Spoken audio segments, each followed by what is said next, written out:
Itu keren. Kehidupan dalam rencana Tuhan.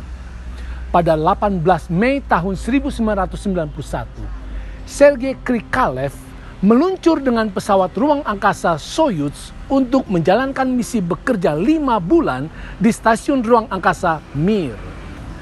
Bersamanya adalah kosmonot lain yang berasal dari Soviet, Anatoly Artsebarsky, dan astronot Inggris Helen Sharman. Kemudian timbullah masalah. Uni Soviet, negara yang perkasa dan raksasa ketika itu, yang meluncurkan Krikalev ke ruang angkasa, terpecah. Negara-negara bagiannya menuntut untuk memisahkan diri.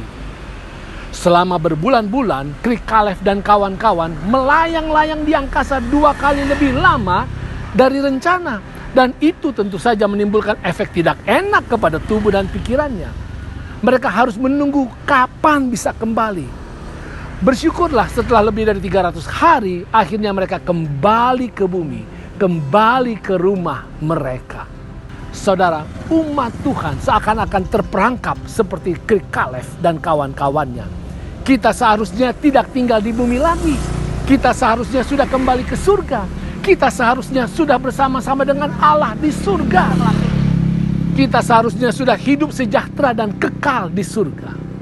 Tetapi kenyataannya kita masih terperangkap di planet bumi ini. Kita terus menjalani kehidupan yang tidak enak di bumi.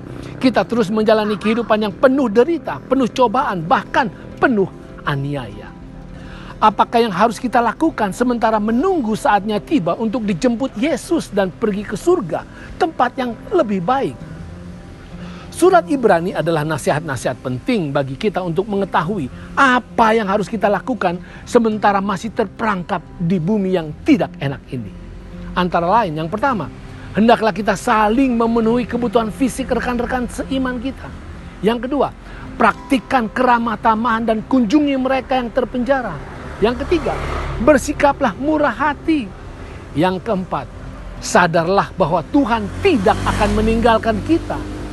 Yang kelima, janganlah hanyut di bawah arus keduniawian.